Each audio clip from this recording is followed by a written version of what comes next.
Corona যুদ্ধে plasma অস্ত্র করোনায় সুস্থই মহামারী রুখতে গুরুত্বপূর্ণ। করোনা যুদ্ধে আশার আলো। দিল্লিতে করোনা সুস্থই দেখালেন আশার আলো। দিল্লিতে করোনা সুস্থর প্লাজমায় করোনা আক্রান্ত সুস্থ। করোনা যুদ্ধে আশার আলো প্লাজমা থেরাপি। করোনায় সুস্থ ব্যক্তি কখনোই অচ্যুত নন এবং প্লাজমা থেরাপিতে রাজ্য সরকারের সম্মতি। আমাদের সঙ্গে এই মুহূর্তে চারজন বিশিষ্ট অতিথি রয়েছেন। আমাদের সঙ্গে রয়েছেন ইন্ডিয়ান ইনস্টিটিউট অব কেমিক্যাল বায়োলজির বিজ্ঞানী দীপ্যমান গঙ্গোপাধ্যায়। আমাদের সঙ্গে রয়েছেন ডাক্তার শিবব্রত বন্দ্যোপাধ্যায়, ডাক্তার শুদ্ধ সত্য চট্টোপাধ্যায় এবং ভাইরোলজিস্ট সিদ্ধার্থ জোয়ারদার। আপনাদের চারজনকেই জানাই স্বাগত।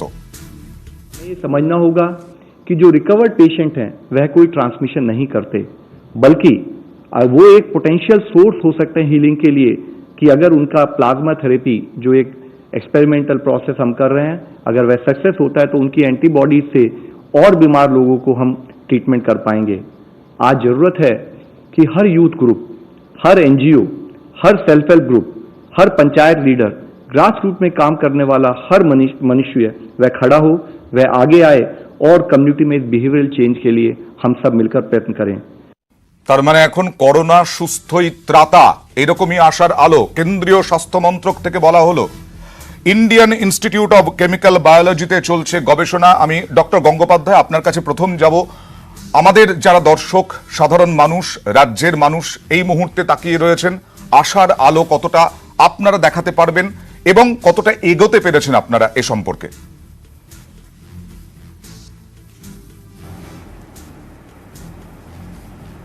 দেখুন, এরকম একটা ভাইরাস, নতুন ভাইরাস যখন আসে এবং কোনো ভ্যাকসিন প্রিপেয়ার্ড নেই এবং কোনো এফেক্টিভ ড্রাগ এখনো পর্যন্ত আমরা বুঝতে পারছি না, যদিও সারা পৃথিবী জুড়ে রিসার্চ চলছে, সেরকম ক্ষেত্রে এই কনভালেসেন্ট প্লাজমা থেরাপি এটা কিন্তু কোনো নতুন বিষয় নয়। তো বিভিন্ন রোগের ক্ষেত্রে এর ব্যবহার আগে হয়েছে, যেখানে এরকম পরিস্থিতির সম্মুখীন মানুষ হয়েছে যে কোনো ভ্যাকসিন নেই বা ড্রাগ সম্বন্ধে কোনো ধারণা নেই।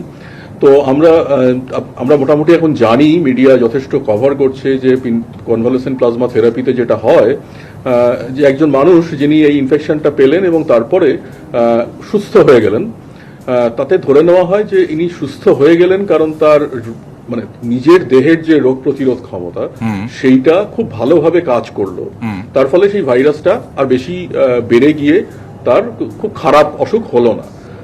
কিন্তু কিছু কিছু ক্ষেত্রে যেটা হচ্ছে, কিছু মানুষে যে না এই ভাইরাস ইনফেকশনটা এতটাই খারাপ হয়ে গেল, এমন কিছু ঘটে যাচ্ছে যেটা মোটেও কাম্য নয়।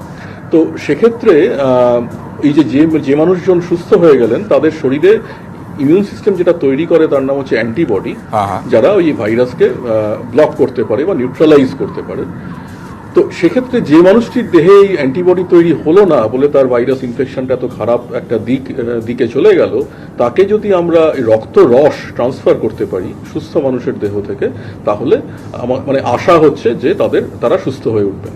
আপনারা অলরেডি জেনেছেন, একটু আগেই বলছিলেন যে পৃথিবীর নানা প্রান্তেই হচ্ছে এবং দিল্লিতে সভাপতি একজন খুব খারাপ অবস্থায় ছিলেন, এক পেশেন্টকে দেওয়া হয়েছিল, তিনি সুস্থ হয়ে উঠেছেন। তবে আমি একটা জিনিস বলার চেষ্টা করব, এই যে একটা ইমার্জেন্সি সিচুয়েশনে একজন পেশেন্ট খুব খারাপ হয়ে গেলেন, তাকে এই অ্যানেকডোটাল এভিডেন্সের ওপর বেস করে প্লাজমা দেওয়া হলো এবং তিনি সুস্থ হয়ে গেলেন। কিন্তু সেখানে একটা প্রশ্ন থেকে যায় যে তিনি যে সুস্থ হয়ে গেলেন সেটা কি প্লাজমার জন্যই হলেন? তার ফলে একদম বৈজ্ঞানিক গবেষণা করে সেটা বের করার প্রয়োজন আছে, কিছু স্ট্যাটিস্টিক্যাল এভিডেন্স দরকার হয়। আমরা যে প্রোগ্রামটায় কাজ করছি পশ্চিমবঙ্গে, যেটা অলরেডি আমরা 3টে institute involved, Indian institute of chemical biology যারা এটা মোটামুটি কোঅর্ডিনেট করছে এবং মেডিকেল দিকটা দেখছে, মেডিকেল কলেজ হাসপাতালের blood bank doctor Prasun Bhattacharya সেখানে, হ্যাঁ তিনি প্লাজমা ফেরেসিসটা করবেন, প্লাজমাটা নেবেন সুস্থ মানুষদের থেকে, আর বেলেঘাটা আইডি হাসপাতালে আসল ট্রিটমেন্টটা হবে।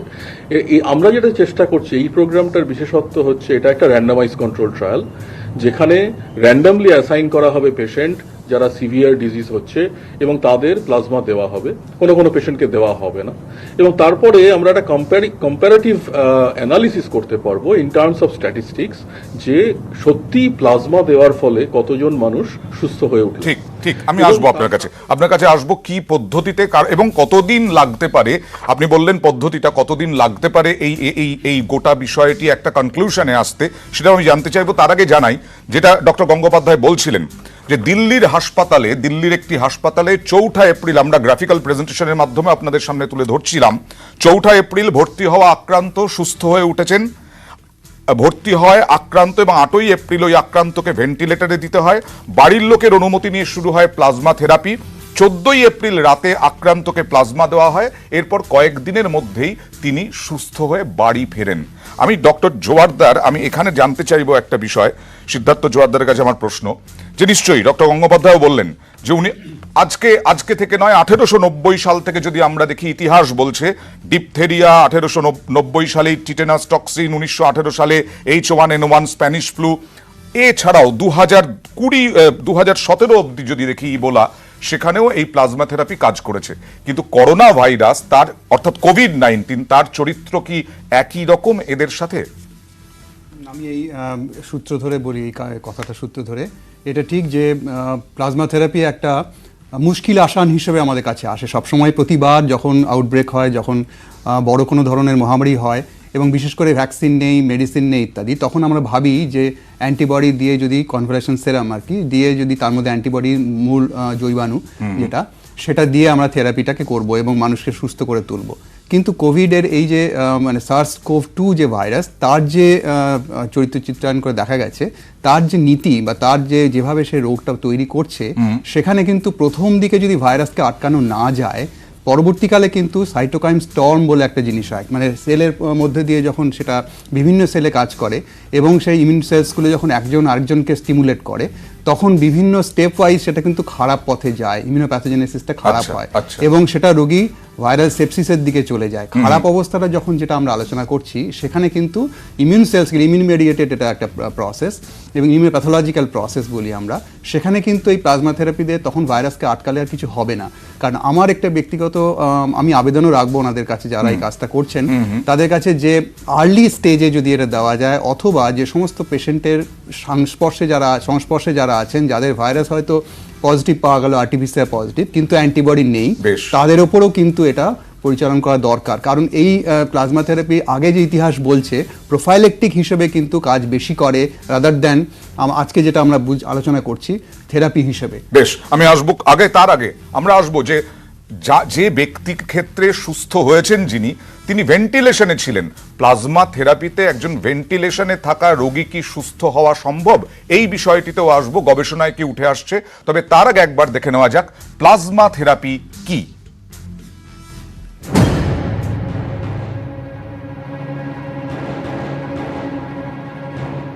আমেরিকা, চীন, দক্ষিণ কোরিয়া, কানাডায় আগেই সাড়া মিলেছে বলে দাবি, এবার প্লাজমা থেরাপিতে সাড়া মিলছে ভারতেও।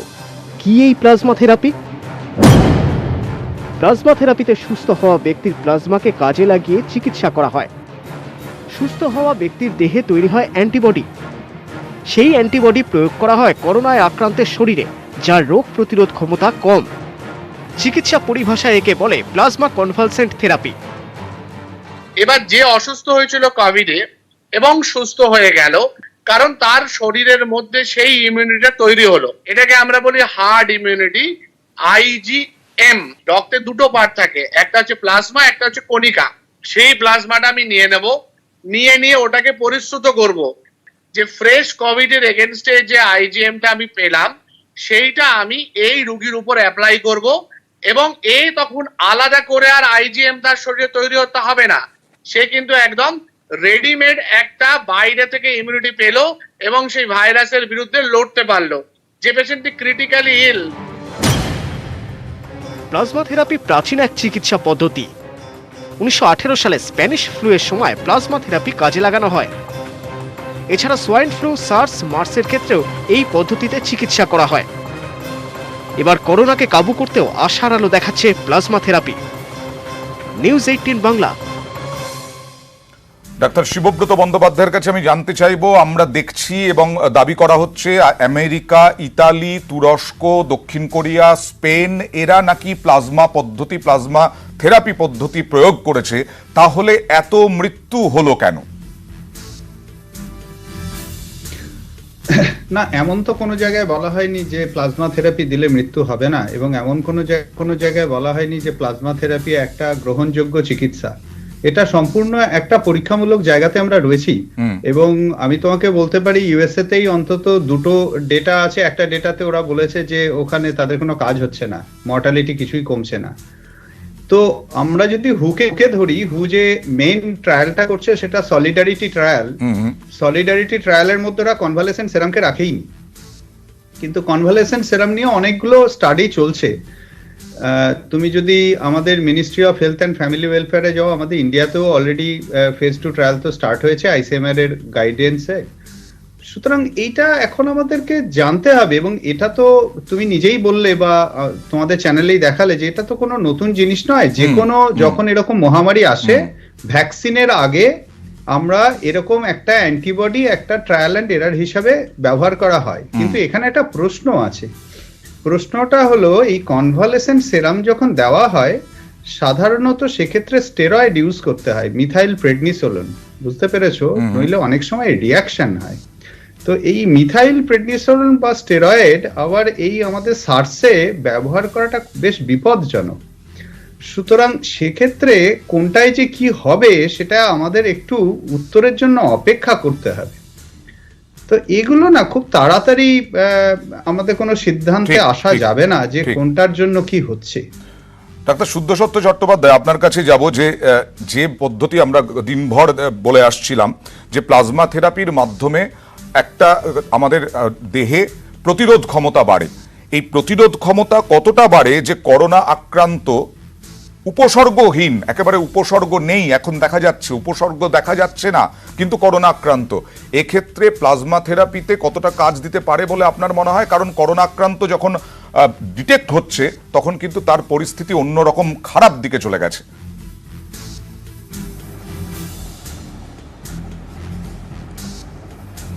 না, আপনি যেটা বললেন এটার দু ধরনের উত্তর হয়। এক নম্বর হচ্ছে যেটা ডক্টর বন্দ্যোপাধ্যায় বিভিন্ন সময় আমাদের গ্রাফ দিয়ে বুঝিয়েছেন যে আমরা 80% মানুষ এমন পাচ্ছি যারা কোভিড পজিটিভ, কিন্তু তার 80% হচ্ছে অ্যাসিমটোমেটিক, তাদের কোনো বাহ্যিক সিমটম নেই, তারা নিজেই কোভিড-19 থেকে সুস্থ হয়ে যাচ্ছে, হয়তো হোম কোয়ারেন্টাইন বা হসপিটাল কোয়ারেন্টাইন থেকে সুস্থ হয়ে বাড়ি ফিরে যাচ্ছে। এই মানুষগুলো কেন সুস্থ হয়ে বাড়ি ফিরে যাচ্ছে? কারণ এদের বডিতে কোভিড-19 এর এগেনস্টে যে ইমিউনিটি, যেটা আমরা আইজিএম একটু আগে বললাম, সেটা ডেভেলপ করছে। এবার এই পেশেন্টরা কিন্তু খুব ভালো এই ধরনের প্লাজমা কনভালেসেন্টের ডোনার হিসেবে। তো এরা যদি ভলেন্টিয়ার করে এবং বিভিন্ন রকমের যে টেস্টিং আছে আমাদের সেগুলো যদি ম্যাচ করে, এরা যদি ডোনেট করে এবং এদের টাইটারটা যদি আমরা যেটা বললাম 1/160 হলে খুব ভালো, অ্যাটলিস্ট 1/80 যদি হয়, এরা ডোনার হিসেবে খুব ভালো কাজ করতে পারে। এবং এদের ডোনার হিসেবে ব্যবহার করে যারা খুব মুমূর্ষু, আমাদের এখন অবস্থা হচ্ছে যেখানে দেখিবে ছাই উড়াইয়া দেখো তাই, পাইলেও পাইতে পারো অমূল্য রতন, একেবারেই তাই, ডেসপারেট অ্যাটেম্প্ট। এবার সেখানে ডাক্তারবাবু যেটা বললেন যে আমরা একদম ভেন্টিলেটারে গিয়ে পেশেন্ট যদি মাল্টি অর্গান ফেলিওরে চলে যায় পেশেন্ট, সেই সময় কিন্তু ভাইরাস কাজ করছে না। ভাইরাসের বিরুদ্ধে আমার বডির প্রদাহটাই আমার বেশি ক্ষতি করছে। কিন্তু যখন আমার ভাইরাল লোডটা বেশি, মানে আর্লি, মানে যখন দেখা যাচ্ছে একটু শ্বাসকষ্ট হচ্ছে, স্যাচুরেশন ফল করছে, কারণ এই পেশেন্টগুলো তো মনিটরিংয়ে থাকে, আইসিইউ ধরনের জায়গায় থাকছে, সেই সময় যদি তাদের আমরা প্লাজমা থেরাপি দিতে পারি, মানে একদম এক্সট্রিম এন্ডেও নয়, অ্যাসিম্পটোম্যাটিক অবস্থাতেও নয়। এইখানে আমার ডক্টর গঙ্গোপাধ্যায়ের কাছে প্রশ্ন যে আপনারা যে গবেষণাটা চালাচ্ছেন সেখানে কি মনে হচ্ছে যে দিল্লিতে হাসপাতালে যে দাবি করা হচ্ছে এবং তার পরবর্তী সময়ে দেখা যাচ্ছে অনেক হাসপাতাল এটা প্রয়োগ করার চেষ্টা করছে, ভেন্টিলেশনের রোগী 49 বছর বয়স তার, তিনি সুস্থ হয়ে যাচ্ছেন প্লাজমা থেরাপিতে?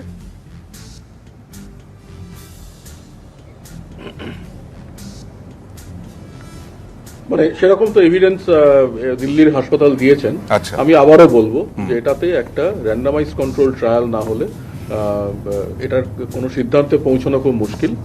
আমি যেটা বলতে পারি যে আমাদের ট্রায়ালে আমরা ভেন্টিলেটরে আছেন যে পেশেন্ট তাকে আমরা নিচ্ছি না। আমাদের এটা হচ্ছে সিভিয়ার কোভিড ডিজিজ, আইসিএমআর এর definition wise severe Covid disease, এবং তাতে যাদের মাইল্ড এবং মডারেট এআরডিএস আছে, সেটা জটিল ব্যাপার, মানে কিছু প্যারামিটার্স আছে যেগুলো দেখে আমরা পেশেন্ট সিলেক্ট করব। তো ভেন্টিলেটরের পেশেন্টকে আমরা দিচ্ছি না। আমি এগ্রি করছি যে খুব পরের দিকে যখন একটা সাইটোকাইন স্টর্ম হয়ে গেছে, পারহ্যাপস হয়তো বা IL-6 ইন্টারলিউকিন 6 বলে একটা কেমিক্যাল প্রচন্ড শরীরে বেড়ে গেছে, সেই সময় এইরকম একটা কনভালেসেন্ট প্লাজমা খুব এফেক্টিভ হবে বলে মনে হয় না। কিন্তু কনভালেসেন্ট প্লাজমা দিয়ে কিন্তু অনেকগুলো জায়গাতে ভালো ফল দিয়েছে, সেগুলো আশাপ্রদ। কিন্তু আমরা যেটা করার চেষ্টা করছি সেটা হচ্ছে একটু প্রমাণ করার চেষ্টা করছি বা প্রমাণ খোঁজার চেষ্টা করছি যে করোনা ভাইরাসের এগেনস্টে প্লাজমা থেরাপি কাজ করতে পারে। দেখুন, যেটা বলছিলেন, অধিকাংশ মানুষ হয়তো অ্যাসিমটোমেটিক ক্যারিয়ার, ইনফেকশন হয়েছে কিন্তু তাদের কোনো সিমটম নেই, তাদের তো কোনো চিকিৎসার প্রয়োজন নেই। তারা ইনফ্যাক্ট আমাদের এই পুরো পৃথিবীর ইনফেকশনের স্প্রেডটাকে আটকাবেন, কারণ তারাই হচ্ছেন হার্ড ইমিউনিটির ইউনিটস। ঠিক, হ্যাঁ। এবারে কিছু মানুষ আছেন যারা সিমটোম্যাটিক হয়ে ডাক্তারবাবুদের কাছে যাচ্ছেন, তাদের চিকিৎসা হচ্ছে, তারা বাড়ি ফিরে যাচ্ছেন, আর কিছু মানুষ সেটা করতে পারছেন না। এই ইনফেকশন কিন্তু এখন থাকবে, বেশ কিছুদিন থাকবে। একটা ভাইরাস যখন একটা মানে হিউম্যান বিংকে ইনফেকশন করার মতো সমর্থ হয়, সেই ভাইরাস তো আর নিজে নিজে উড়ে চলে যাবে না, পৃথিবীতেই থাকবে এবং ইনফেকশনটা চলতে থাকবে। সুতরাং মেজর যেটা সমস্যা হবে, মানে আমরা যে ইনফেকশন আটকে ফেলবো, কেউ ইনফেক্টেড হবে না, এই জিনিসটা ভাবা ঠিক নয় আর কি। একটু আমাদের মনে হয় আমাদের ভাবনা চিন্তা চেঞ্জ করা প্রয়োজন। হ্যাঁ, কারণ ইনফেকশনটা আপনি আটকাতে পারেন এরকম একটা ভাইরাস ইনফেকশনে কিভাবে, যদি আপনার শরীরের ইমিউনিটি সেটাকে প্রিভেন্ট করতে পারে। তা আপনি একটা ইমিউনিটিটা একটা ভাইরাসের এগেনস্টে পাবেন কি করে? আপনার শরীর তো দেখেনি সেই ভাইরাসকে কোনোদিন। আপনি পাবেন আইদার ভ্যাকসিন পেয়ে, কারণ ভ্যাকসিনের কাজটাই হচ্ছে আপনার বডিকে এডুকেট করে যে দেখো এরকম একটা ভাইরাস আছে, তোমার রোগ প্রতিরোধ ক্ষমতা তুমি তৈরি করো। ভ্যাকসিন নেই আমাদের হাতে, সুতরাং আমাদের উপায় কি? সুতরাং প্রাথমিকভাবে এই প্লাজমা থেরাপি দিয়ে আপাতত দেখার যে ঠেকানো যাচ্ছে কিনা। আমরা আশার আলো দেখতেই পারি, হাতিয়ার একটা হতেই পারে আগামী দিনে প্লাজমা থেরাপি। এই চিকিৎসা পদ্ধতি কাজে লাগিয়ে দিল্লিতে আশঙ্কাজনক রোগী সুস্থ হয়েছে দাবি হাসপাতালের। পশ্চিমবঙ্গ সরকারও প্লাজমা থেরাপিতে সায় দিয়েছে। বেলেঘাটা আইডিতে হবে ক্লিনিক্যাল ট্রায়াল, এখনো পর্যন্ত জানা যাচ্ছে। দেখুন,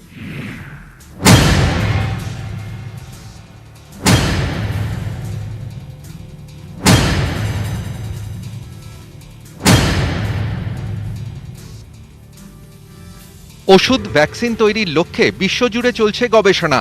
এরই মাঝে করোনা যুদ্ধে আশার আলো দেখাচ্ছে প্লাজমা থেরাপি। রক্তরসের মধ্যেই প্রাণরস। সুস্থ হয়ে যাওয়া রোগীর প্লাজমা দিয়ে চিকিৎসা করে ইতিমধ্যেই দিল্লিতে সাফল্যও মিলেছে। গত 4 এপ্রিল 49 বছরের এক ব্যবসায়ী করোনায় আক্রান্ত হন। 8 এপ্রিল তাকে দিল্লির বেসরকারি হাসপাতালে ভেন্টিলেটরে রাখা হয়। 14 এপ্রিল তার উপর প্লাজমা থেরাপি প্রয়োগ করা হয়। এই চিকিৎসা পদ্ধতিতেই করোনা যুদ্ধে জয়। রোগী সুস্থ, তাকে হাসপাতাল থেকে ছেড়েও দেওয়া হয়েছে। कि जो रिकवर्ड पेशेंट हैं वह कोई ट्रांसमिशन नहीं करते, बल्कि वो एक पोटेंशियल सोर्स हो सकते हैं हीलिंग के लिए, कि अगर उनका प्लाज्मा थेरेपी जो एक एक्सपेरिमेंटल प्रोसेस हम कर रहे हैं, अगर वह सक्सेस होता है तो उनकी एंटीबॉडीज से और बीमार लोगों को हम ट्रीटमेंट कर पाएंगे। প্লাজমা থেরাপি নিয়ে আশায় বুক বাঁধছে দেশ। করোনা মোকাবিলায় প্লাজমা থেরাপিতে সায় দিয়েছে পশ্চিমবঙ্গ সরকার। বেলেঘাটা আইডিতে শুরু হবে ক্লিনিক্যাল ট্রায়াল। উত্তরপ্রদেশ সহ অনেক রাজ্যই প্লাজমা থেরাপি শুরু করতে চাইছে। নিউজ 18 বাংলা।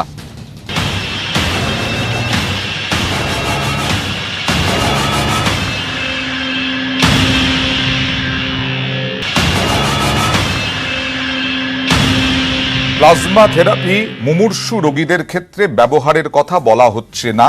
আমাদের সঙ্গে রয়েছেন ডক্টর গঙ্গোপাধ্যায়, তিনিও জানালেন এবং এই মুহূর্তে আমি ডাক্তার সিদ্ধার্থ জোয়ারদারের কাছে আসবো। আমরা এর আগে আলোচনা করছিলাম, বিভিন্ন ওষুধের আলোচনা করে থাকি, গতকাল হার্বাল নিয়ে আমরা আলোচনা করছিলাম, তার সাইড এফেক্ট আছে কিনা। এই প্লাজমা থেরাপি যদিও বা ব্যবহার করা হয় করোনা আক্রান্ত রোগীর ক্ষেত্রে, তার সাইড এফেক্ট রয়েছে কিনা? হ্যাঁ, অবশ্যই রয়েছে। কারণ একটি জিনিস একটা বুঝে নিতে হবে প্রথমেই, যেটা হচ্ছে যে আমরা তো একটা অন্য মানুষের জিনিস দিচ্ছি, তার মধ্যে কতগুলো জৈবাণু আছে, অ্যান্টিবডি এবং অন্য প্রোটিনগুলো আছে। ইনফ্যাক্ট আমরা কিন্তু অ্যান্টিবডিটা পিউরিফাই করেও দিচ্ছি না। সেই জন্য প্লাজমার সঙ্গে সঙ্গে যে মানুষটা থেকে দিচ্ছি, কনভালেসেন্ট প্লাজমা তৈরি করেছি বা পেয়েছি যার কাছ থেকে, পেশেন্টের কাছ থেকে, রিকভার্ড পেশেন্ট, তার যে শরীরের যে জৈবাণু, তারও কিন্তু ওই প্লাজমার মধ্যে যেগুলো আছে, অ্যান্টিবডি ছাড়াও যে সমস্ত প্রোটিন আছে, হিউমারাল ফ্যাক্টরস বলি আমরা, সেই প্রোটিনগুলোও কিন্তু আমরা পাচ্ছি, যে যিনি যাকে দেওয়া হচ্ছে তিনি তার কাছে চলে আসছে। সেই জন্য অনেক ধরনের রিয়াকশনস কিন্তু হওয়ার মতন আছে। তাছাড়াও ওই রক্তরসের মধ্যে দিয়ে অনেক জীবাণু বা বিষাণু, মানে ভাইরাসও কিন্তু, অন্য ভাইরাস যেমন হেপাটাইটিস বি বা সি বা HIV, এরকম ধরনের ভাইরাসও চলে আসতে পারে, অনেক ব্যাকটেরিয়া চলে আসতে পারে। এবং ওই যে অন্য জৈবাণুর কথা বললাম, সেই জৈবাণুগুলো কিন্তু এখানে রিয়াকশনস তৈরি করতে পারে, যেটা আমরা সিরাম সিকনেস বলি। এছাড়াও transmission related acute lung injury হতে পারে, অথবা অ্যান্টিবডি ডিপেন্ডেন্ট মানে বেড়ে যায়, অ্যাক্সিলারেশন অফ ইনফেকশন বলি আমরা তাকে। এরকম কতগুলো কিন্তু সাইড এফেক্ট প্রথম জানা আছে। এগুলো কিন্তু আমাদের দেখতে হবে কতটা পরিমাণ আমরা কমাতে পারি। অ্যান্টিবডির যে কাজটা, সেটা কিন্তু খালি ভাইরাস নিউক্লিয়েশনের জন্য নয়। ভাইরাসকে আমরা একটা মাথায় আসতে পারে হয়তো ভাইরাসকে মেরে ফেলে, তা কিন্তু নয়।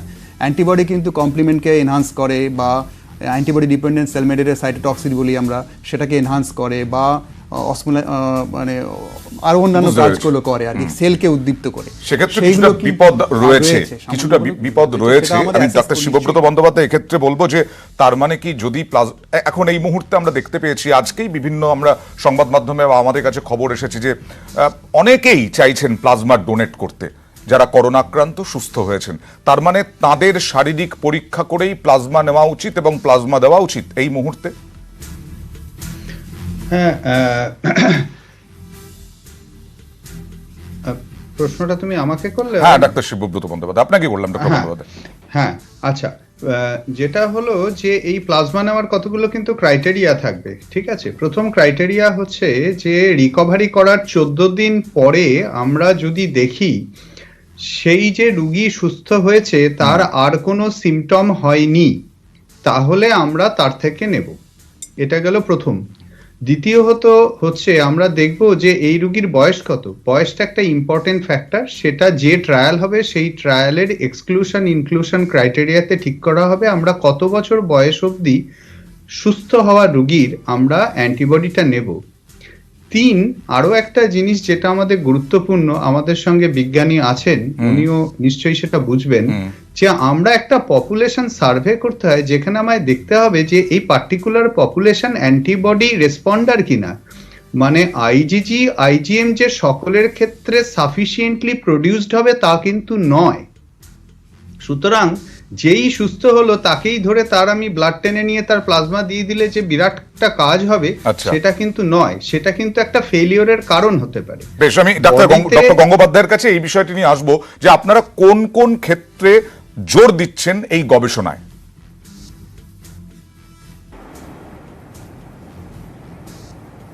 হ্যাঁ, অনেকগুলো, উনি একদম ঠিক বলেছেন ডক্টর শিবব্রত বন্দ্যোপাধ্যায়। দেখুন, এখানে দুটো স্টেপ আছে। একটা হচ্ছে আপনাকে ঠিক ডোনার সিলেক্ট করতে হবে, ঠিক, আর ঠিক রেসিপিয়েন্টও সিলেক্ট করতে হবে। ঠিক রেসিপিয়েন্টের কথা আমরা আলোচনা করছিলাম, ঠিক ডোনারটা আমরা একটু আলোচনা করে নিই।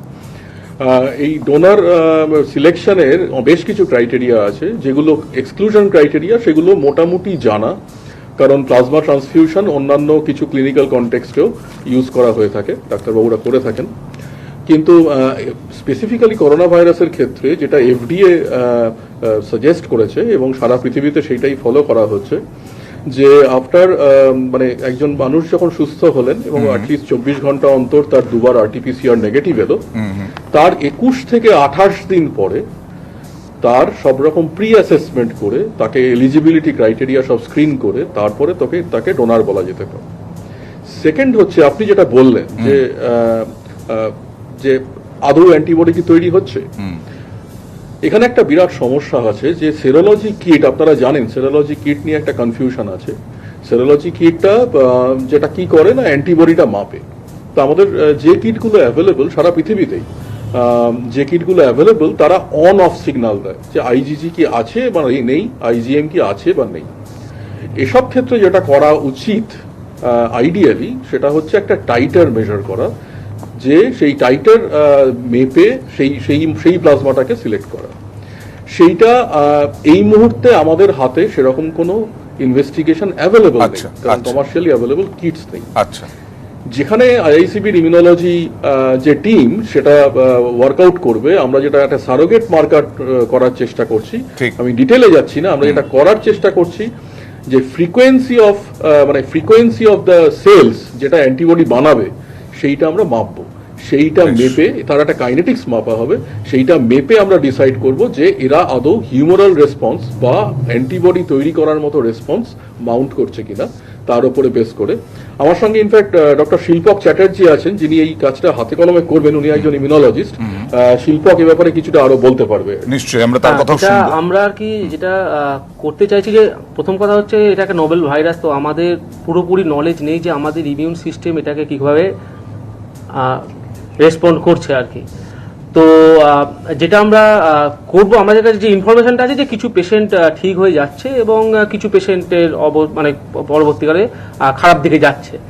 তো আমরা টোটাল একটা ইমিউনো মনিটরিং করবো, ইমিউনো প্রোফাইলিং করবো। এখন দেখুন ব্যাপারটা হচ্ছে যে যখন অ্যান্টিবডি তৈরি করছে প্লাজমা, মানে যে সেলগুলো অ্যান্টিবডি তৈরি করছে, সেই অ্যান্টিবডিগুলোকে তৈরি করার জন্য কিন্তু আমাদের আরও অনেক ইমিউন সেল আছে যারা তাদেরকে হেল্প করছে। তো আমাদেরকে সেটা বুঝতে হবে যে একটা পেশেন্ট বা একটা যে ডোনার বা তার আদার্স পপুলেশনগুলো কীরকমভাবে কাজ করছে বা সেই ভাইরাসটার এগেনস্টে আমাদের ইমিউন সিস্টেম কীরকমভাবে রেসপন্ড করছে, সেইটা একটা জানলে আমরা দুটো জিনিস করতে পারবো, যে অবভিয়াসলি ডোনার সিলেকশন, যে কীরকম সেই ডোনারটা আইডিয়াল ডোনার হবে কিনা। আর একটা যেটা আর কি আমাদের যেটা আর কি করতে পারা যায়, বা যেটা আর কি আমরা চিন্তা করছি, সেটা হচ্ছে যে এই যে ইমিউন টোটাল প্রোফাইলিংটাকে একটা অ্যাজ আ প্রেডিক্টিভ মার্কার, যে এই ইমিউন সিস্টেম যদি আমাদের তৈরি হয় ভাইরাসটার এগেনস্টে, তাহলে হয়তো এই পেশেন্টগুলোর একটা আর কি ভালো দিক, মানে হয়তো ক্রিটিক্যাল দিকে যাবে না, বা এই গ্রুপ অফ পেশেন্টগুলো ভালো হয়ে যাবে। ঠিকই, একদম নিশ্চয়ই আমরা সেটাই তো আশা করব। কিন্তু আসলে জানেন তো, এই যে আজকেই আমরা দেখলাম 227টি এলাকা কলকাতায় কন্টেইনমেন্ট জোন এবং বিভিন্ন জায়গায় রেড জোন। দেশে আক্রান্তের সংখ্যা বাড়ছে, মৃত্যুর সংখ্যা বাড়ছে। মানুষ একটা খড়কুটো খুঁজে পাওয়ার চেষ্টা করছেন। আমরা আজকে সেই দিকেই যাব যে এই যে প্লাজমা থেরাপির গবেষণা করে কনক্লুশনের দিকে কবে আমরা যেতে পারি। এরই মধ্যে এই প্লাজমা থেরাপির আশার আলো, তার সঙ্গে ভারতে মিলবে করোনার ভ্যাকসিন, এই নিয়েও একটা আশার আলো তৈরি হয়েছে। আসবো, আপনাদেরকে দেখাবো। একটা ছোট্ট বিরতি নিচ্ছি, বিরতির পর ফিরে আসছি, সঙ্গে থাকুন।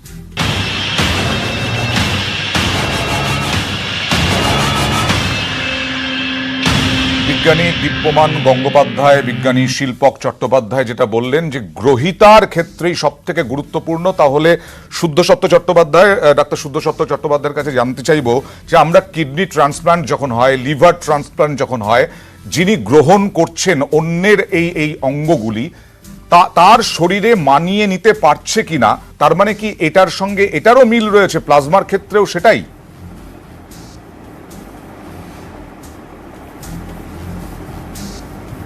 না, দুটোর মধ্যে একটা বড় তফাৎ হচ্ছে, একটা হচ্ছে সাময়িক আর একটা হচ্ছে পার্মানেন্ট।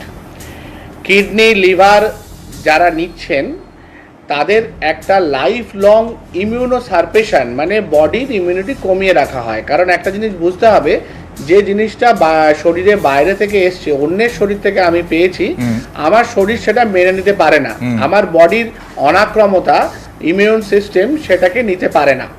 যার জন্য এদের কিন্তু লাইফ লং, মানে যতদিন ওনারা বাঁচবেন ততদিন কিন্তু ইমিউনিটিকে কমিয়ে রাখা হয়। তার জন্য বেশ কিছু ড্রাগ আছে, সেই ড্রাগগুলো ওনাদের নিয়মিত চলে এবং নিয়মিত ইনফেকশন মনিটর করা হয়। বিশেষ করে লিভার ট্রান্সপ্লান্ট, কিডনি ট্রান্সপ্লান্ট, এখন হার্ট লাং ট্রান্সপ্লান্টও হচ্ছে, সেগুলোকে কিন্তু এই ব্যাপারটাকে মেনটেন করা হয়। কিন্তু এক্ষেত্রে যেটা দরকার সেটা হচ্ছে টেম্পোরারি ভাবে, মানে ধরুন বাইরের প্লাজমা আমরা দিলাম, ওনার বডি থেকে, মানে ডোনারের বডি থেকে রেসিপিয়েন্টের বডিতে যে প্রবলেমগুলো হবে সেগুলো সাময়িক, মানে সেগুলোকে ইমিডিয়েট কন্ট্রোল করতে হবে। ডক্টর বন্দ্যোপাধ্যায় যেটা বললেন স্টেরয়েডের কথা, স্টেরয়েড একটা খুব নন স্পেসিফিক ইমিউনো সারপ্রেসিভ ড্রাগ, সেটাকে দিয়ে আমরা ওই এগুলোকে কন্ট্রোল করতে পারি, বা অনেক সময় হয়তো আরো কিছু ইমিউনোসারপ্রেসিভ ড্রাগ সাময়িকভাবে দিতে হবে। কিন্তু যেটা উনি রাইটলি পয়েন্ট আউট করেছেন যে এই ইমিউনোসারপ্রেসিভ ড্রাগগুলো কিন্তু আবার কোভিড-19 পক্ষে খারাপ, কারণ কোভিডের বিরুদ্ধে আমার যে নর্মাল ইমিউনিটি কাজ করছে সেটাও সেখানে কিছুটা হলেও সারপ্রেসড হবে। ওই দুটো জিনিসের মধ্যে দেখতে হবে, এটা একটা ডাবল এজ সোর্ডের মতো, এর এদিকেও ক্ষতি হতে পারে ওদিকেও ক্ষতি হতে পারে। খুব সাবধানে আমাদের হাতিয়ারটাকে চালাতে হবে, এই প্লাজমা হাতিয়ারটাকে আমাদের দুদিকেই খুব ভালো করে সাবধানে চালাতে হবে, না হলে কিন্তু পেশেন্টের ক্ষতিও হতে পারে। তার মানে অনেক কিছু জটিলতাও আছে, এদিকেও ক্ষতি হতে পারে ওদিকেও ক্ষতি হতে পারে, সাবধানে। আমি ডাক্তার জোয়ারদার আপনার কাছে জানতে চাইবো, আমরা যদি হিস্ট্রি দেখি, দেখাচ্ছিলাম গ্রাফিক্যাল প্রেজেন্টেশনের মাধ্যমে 1890 থেকে যদি ধরি, ডিপথেরিয়া, H1N1, হাম, পোলিও, মামস, ইনফ্লুয়েঞ্জা, সার্স কোভিড-1, H5N1, সোয়াইন ফ্লু, ইবোলা, এসবের ক্ষেত্রে দেখা যাচ্ছে প্লাজমা থেরাপি প্রয়োগ করা হয়েছে। সেখানে কি সাফল্য এসেছিল? হ্যাঁ, বেশিরভাগ ক্ষেত্রেই বেশ কিছু সাফল্য এসেছিল এবং তার পেপারসও আছে, রিসার্চ পেপারস আছে এবং সে ডকুমেন্টেশন আছে, যে কারণেই এটা আরও করতে চাওয়ার জন্য বলা হচ্ছে। এ কথা ঠিক যে এটা একমাত্র হাতিয়ার নয়, যে কথা আগেও আলোচনা হলো, মুশকিল আসান হিসেবে আমরা ব্যবহার করি, বা যে ক্ষেত্রে আমাদের কাছে মেডিসিন, ভ্যাকসিন ইত্যাদি নেই, অ্যান্টিভাইরাল ড্রাগস নেই, সেক্ষেত্রে কিন্তু এগুলো ব্যবহার হয়েছে এবং বেশ কিছু দেখা গেছে যে বেশ কিছু উদাহরণ এরকম আছে যেখানে সাফল্য পাওয়া গেছে। সেই জন্যই এই জিনিসটাকে আরো অন্য ভাইরাসের ক্ষেত্রে আমরা ব্যবহার করেছি, বিশেষ করে মহামারী এলে পরেই প্লাজমা থেরাপির প্রসঙ্গ ওঠে। কিছুটা সেরকমই। এবং এই একটু আগে যে আলোচনাটা উনি করলেন, ডক্টর গঙ্গোপাধ্যায় করলেন, সেটা হচ্ছে এই জটিলতার প্রশ্নে। এটা কিন্তু অত সরল নয়, এবং ওই আমি একটু আগেও যেটা বললাম যে সেলুলার রিয়াকশনসগুলো যেখানে আছে, যেটা ইমিউনোলজিক্যাল স্টর্মস হতে পারে বা যাই হোক ভাইরাস নেক্রোসিস হতে, ভাইরাল নেক্রোসিস বলি আমরা, সেই জায়গায় কিন্তু ব্যালেন্স করে চলতে হবে।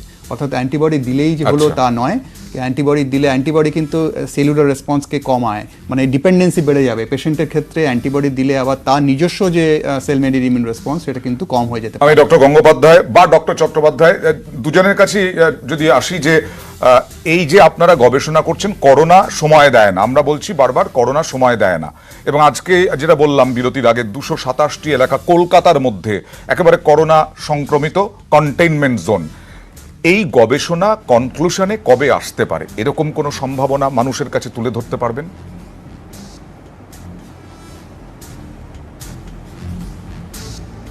আমি একটাই অনুরোধ প্রথমে বলবো যে করোনা সময় দেয় না, এই ধরনের একটা ভয়ের আবহে আমাদের না যাওয়াই ভালো। কারণ বারবার সবাই বলছেন যে অধিকাংশ মানুষ খুব সাধারণ সর্দি জ্বরের মতো পাচ্ছেন, খুব কম সংখ্যক মানুষ তারা খুব খারাপ দিকে যাচ্ছেন, তাদের বাঁচানোর জন্যই এত কিছু। ঠিক আছে, এই পুরো মহামারীটা, এই একটা দিক হবে হচ্ছে যারা ক্রিটিক্যালি ইল তাদের বাঁচানো, কারণ বাকিরা বয়স্কদের বাঁচানো, এবং সেই নাম্বারটা কিন্তু খুব বেশি নয়। এটা আমার মনে হয় জনসাধারণের মনেও আস্তে আস্তে ঢোকা দরকার আর কি। একটা ভয়ের আবহ তৈরি হয়েছে, তো সেই কারণে তাদের কি করে বাঁচানো যায় তার জন্য এত কিছু প্রস্তুতি। এবার আমাদের হাতে সেরকম কোনো ড্রাগস নেই, প্রচুর রিসার্চ হচ্ছে, বাট এগুলো একটু সময় লাগে, কারণ একটা সেগুলোও ট্রায়াল করে আসবে। ভ্যাকসিন তৈরি হতে একটু দেরি হবে বলেই মনে হচ্ছে, কারণ এখনো পর্যন্ত এই ভাইরাসটার যে গতি প্রকৃতি এবং তার যা মিউটেশন রেট এটসেট্রা, সারা পৃথিবী থেকে যা প্রচুর সিকোয়েন্সিং হয়েছে, ভাইরাসের যে আরএনএ জিনোম সেটার পুরো সিকোয়েন্স আমরা জানি সারা পৃথিবী থেকে, সেটা দেখে মনে হচ্ছে ভ্যাকসিন বানানোটা একটু কঠিনই। বানানো হবে কিন্তু কঠিন হবে, সময় লাগবে। সুতরাং এটা হচ্ছে একটা ইন্টারিম রেমেডি হিসেবে এটা বিভিন্ন এপিডেমিকে ইউজ হয়েছে, এখানেও ইউজ হচ্ছে। এর বেশ কিছু মানে তারা যেমন বলছিলেন ডাবল এজেড সোর্ড, অবশ্যই, কিন্তু সেই সব দিকগুলো দেখেই তার এফিকেসি এবং সেফটির, এফিকেসি মানে ভালো কাজ করছে কি করছে না, আর সেফটি মানে ক্ষতি করছে কি করছে না, এই এফিকেসি সেফটি ব্যালেন্স দেখেই যে কোনো মেডিকেল থেরাপি হয়ে থাকে, এবং এক্ষেত্রেও সেটা করারই চেষ্টা করা হচ্ছে। এবং সেই কারণেই আমাদের মতো ট্রায়ালটা খুব ইম্পর্টেন্ট হতে পারে, কারণ এটা ওই এভিডেন্স গুলো দেবে যে এফিকেসি সেফটি ব্যালেন্সটা কি হবে। আপনি ভ্যাকসিনের কথা বলছিলেন, ইতিমধ্যেই সেপ্টেম্বরে ভারতে মিলবে করোনার ভ্যাকসিন, এরকমটাই অক্সফোর্ড বিশ্ববিদ্যালয়ে গবেষণা চলছে। সেই গবেষণার শরিক ভারতীয় সংস্থা, তারা দাবি করছে যে ভ্যাকসিন তৈরির প্রস্তুতি চালাচ্ছে, এবং ব্রিটেনের পাশাপাশি ভারতেও হবে হিউম্যান ট্রায়াল, এবং তাদেরই দাবি মে মাসে ট্রায়াল শুরু করে সেপ্টেম্বরে ভ্যাকসিন উৎপাদন শুরু করা সম্ভব। দেখুন।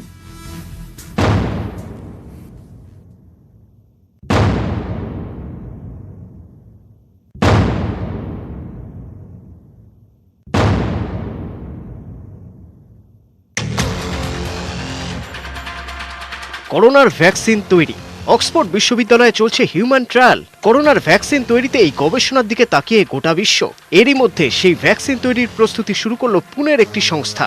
দুনিয়াকে চমকে দিয়ে সংস্থার দাবি, মে মাসে ভারতেও ভ্যাকসিনটি মানবদেহে প্রয়োগ করে পরীক্ষার কাজ শুরু হবে, জানালেন সেরাম ইনস্টিটিউটের সিইও আদার পুনাওয়াল। গত সপ্তাহে অক্সফোর্ডে এই মানবদেহে ভ্যাকসিনটির পরীক্ষা শুরু হয়েছে। এবার ভারতেও একইভাবে হিউম্যান ট্রায়াল শুরুর কথা জানালো সেরাম ইনস্টিটিউট।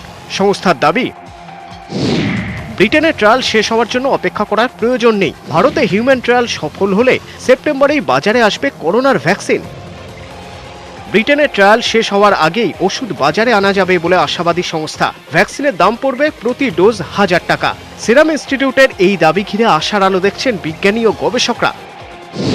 কারণ সেরাম ইনস্টিটিউট বিশ্বের বৃহত্তম ভ্যাকসিন নির্মাতা সংস্থা। অক্সফোর্ডে ভ্যাকসিন প্রকল্পের অন্যতম শরিক এই সংস্থা। এশিয়ায় মাত্র 2টি সংস্থা প্রকল্পের সঙ্গে যুক্ত। সেরাম ইনস্টিটিউটের পরিকল্পনা সফল হলে করোনার ভ্যাকসিন তৈরিতে বিশ্বকে পথ দেখাবে ভারত, মত বিশেষজ্ঞদের। করোনার ভ্যাকসিন তৈরিতে যৌথভাবে কাজ চালাচ্ছে বিল ও মেলিন্ডা গেটস ফাউন্ডেশনও। 1 বছরের মধ্যে এই ভ্যাকসিনও বাজারে আসবে বলে আশা করা হচ্ছে। নিউজ 18 বাংলা। মে মাসে ট্রায়াল শুরু করে সেপ্টেম্বরে ভ্যাকসিন উৎপাদন শুরু কতটা সম্ভব, আমরা আসবো একটা ছোট্ট বিরতির পর, সঙ্গে থাকুন। বিরতির আগে তুলে ধরেছিলাম আরও একটি আশার আলো ভ্যাকসিন নিয়ে। পুনের এই সংস্থা, যেটি বিশ্বের অন্যতম বৃহত্তম সংস্থা, তারা দাবি করছে মে মাসে হিউম্যান ট্রায়াল করে ভ্যাকসিন সেপ্টেম্বরে শুরু করা সম্ভব হবে। ডক্টর শিবব্রত বন্দ্যোপাধ্যায়, খুব সংক্ষেপে জানতে চাইব আপনি কতটা আশাবাদী এ সম্পর্কে। দেখো, এই ভ্যাকসিন তো একটা 6টা স্টেপের মধ্যে দিয়ে একটা ভ্যাকসিন আবিষ্কার হয়। প্রথমটা হচ্ছে এক্সপ্লোরেশন, মানে তুমি আবিষ্কার করলে। দ্বিতীয়টা এনিম্যাল স্টাডি বা প্রিক্লিনিক্যাল স্টাডি। তৃতীয়টা হচ্ছে ক্লিনিক্যাল স্টাডি। ক্লিনিক্যাল স্টাডির 3টে ভাগ, ফেজ 1, ফেজ 2, ফেজ 3। তারপরে সেটা রেকমেন্ডেশন অ্যান্ড অ্যাপ্রুভালে যায়। তারপরে ম্যানুফ্যাকচার হয়। তারপরে তার কোয়ালিটি কন্ট্রোল হয়ে বাজারে আসে। সুতরাং এই 6টা স্টেপের মধ্যে দিয়ে যে কোনো ভ্যাকসিন আবিষ্কারকে যেতে হবে। কিন্তু যেহেতু এটা একটা প্যান্ডেমিক বিষয় চলছে এই মুহূর্তে, হয়তো এই সাবেকি প্রথাটাকে আমাদের কোনো একটা জায়গায় ছোট বড় করতে হবে। ঠিক, তো সেইটা তো আমাদেরকে মাথায় রাখতে হবে। কিন্তু অয়ন, যেহেতু তুমি আগে কনভালেসেন্ট সেরাতে ছিলে, আমি শুধু একটা লাইন তোমায় জুড়তে চাই। সেটা হলো, আমরা কনভালেসেন্ট সেরা নিয়ে এত দেরিতে কেন আলোচনায় এলাম? কনভালেসেন্ট সেরা আমাদের যখন করোনা ভাইরাস ঢুকেছে, তখন অনেক দেশে কনভালেসেন্ট সেরাম নিয়ে স্টাডি শুরু হয়ে গেছে। এটার উত্তরটা আমিই দিয়ে দিচ্ছি। এটার কারণ, যতক্ষণ না একটা দেশে নির্দিষ্ট সংখ্যক লোক সারছে, ততক্ষণ তুমি সেরাম তো পাবে না। সুতরাং আমাদের দেশে এখন 6800 লোক সেরে উঠেছে। সুতরাং এখন আমি একটা নির্দিষ্ট পরিমাণ সেরাম পেতে পারি। ঠিক, এইটা আমি একটু জুড়ে দিলাম। ঠিক। একবার আমরা আপনাদেরকে জানিয়ে রাখি যে এবার করোনা সংক্রমণ ও জেলা ও রাজ্যভিত্তিক সংক্রমণ হারের পূর্বাভাস দিতে নয়া ড্যাশবোর্ড তৈরি করলেন দিল্লি আইআইটির গবেষকরা। এর আগে আমরা দেখেছি দিল্লির আইআইটির গবেষকদের যে কিট, তা আইসিএমআর গ্রহণ করেছে, অর্থাৎ মান্যতা দিয়েছে। ডক্টর গঙ্গোপাধ্যায়, আপনার কাছে জানতে চাইব এইটা কতটা আমাদেরকে সাহায্য করতে পারে বা ডাক্তারদের সাহায্য করতে পারে এই করোনা রোধে?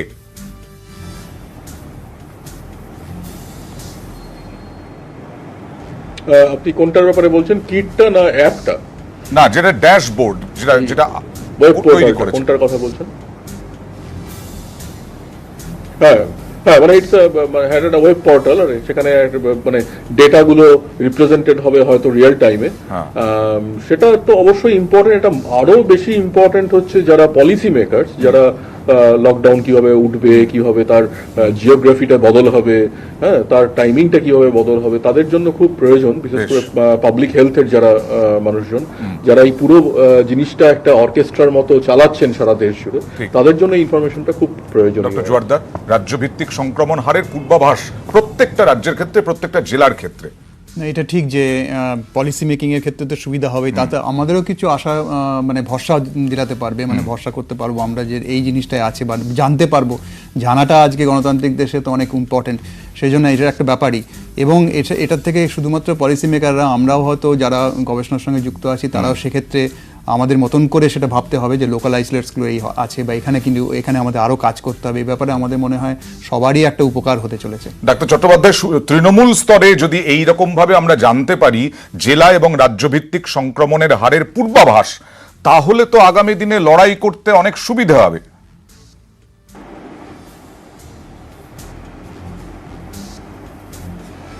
হ্যাঁ, নিশ্চয়ই। যেভাবে আমরা লকডাউনে এখন red zone, green zone, orange zone ভাগ করে নিয়েছি, ঠিক সেইভাবে আমরা যদি রেগুলার বেসিসে পেশেন্ট কোথায় অ্যাফেক্টেড বেশি হচ্ছে, কোন জোনটাতে মানুষের পজিটিভিটি বাড়ছে, সেই জায়গাতে খুব তাড়াতাড়ি লকডাউন ইমপ্লিমেন্টেশন হোক, বা পরবর্তীকালে যদি সেখানে একটা মেডিকেল সেট আপ তৈরির চেষ্টা করা হয় বা একটা আইসোলেশন সেকশন তৈরি করা হয়, যেরকম এখন ট্রেনের কামরায় বিভিন্ন আইসোলেশন রুম করা হচ্ছে, সেগুলোকে সেখানে খুব তাড়াতাড়ি পৌঁছে নিয়ে যাওয়া যাবে এবং সেই মানুষগুলোকে আইসোলেশনে শিফট করা যাবে। তো সেই সুবিধেগুলো তো ডেফিনেটলি সেই জায়গাগুলো হবে। এবং সবচেয়ে বড় কথা, আমরা ওই জায়গাটাতে মেডিকেল ফেসিলিটিকে বাড়াতে পারবো, মেডিকেল ইকুইপমেন্ট বাড়াতে পারবো এবং তাদেরকে আরো অন্যভাবে ব্যাপারগুলোকে ইমপ্লিমেন্ট করা যাবে। সেদিক থেকে অর্থনৈতিক খুব সুবিধা হবে এবং অ্যাট দ্য সেম টাইম মেডিকেলিও ব্যাপারটা অনেকটা ইউজফুল হবে এবং অন্য জায়গাগুলোকে খুলে দেওয়া যাবে, যেটা সুবিধা। যখন এখন গ্রিন জোনকে অনেকটাই ওপেন করে দেওয়া গেছে, তো সেরকম বাকি জায়গাগুলোকে ওপেন করে দেওয়া যাবে। তবে এর জন্য যেটা খুব গুরুত্বপূর্ণ সেটা কিন্তু টেস্টিং। আমি যদি টেস্টিং প্রপারলি না করি তাহলে কিন্তু আমি এই জায়গাগুলোকেই রিচ করতে পারবো না। আমার টেস্টিং কিন্তু বাড়াতে হবে। একটা খুব সিম্পল এক্সাম্পল দিয়ে ব্যাপারটা বলা যায় যে আমরা যে পরিমাণ টেস্ট করছি সেই পরিমাণ টেস্ট চলতে থাকলে আমাদের কয়েক বছর লেগে যাবে। একেবারেই এটা প্রত্যেক দিন আমরা উল্লেখ করছি এবং তা সত্ত্বেও আজকে যে প্লাজমা থেরাপি, আজকে যে ভ্যাকসিন এবং এই ড্যাশবোর্ড, এই তিনটে বিষয় অন্তত আমাদের কিছুটা আশার আলো দেখাচ্ছে। আতঙ্ক, সতর্ক এই সমস্ত আছে, কিন্তু আশার আলো কোথাও একটু ফুটলো বলেই মনে হয় এবং আমরা আশা করব আগামী দিনে এই এই এই হাতিয়ারগুলো যেন সঠিকভাবে আমরা কাজে লাগাতে পারি। এই প্রার্থনা নিয়েই শেষ করছি আজকের অনুষ্ঠান। ডক্টর গঙ্গোপাধ্যায়, ডক্টর চট্টোপাধ্যায়, ডাক্তার শুদ্ধসত্য চট্টোপাধ্যায়, ডাক্তার শিবব্রত বন্দ্যোপাধ্যায়, ডাক্তার সিদ্ধার্থ জোয়ারদার, সবাইকে নিউজ 18 বাংলার পক্ষ থেকে জানাই ধন্যবাদ। সঙ্গে থাকুন।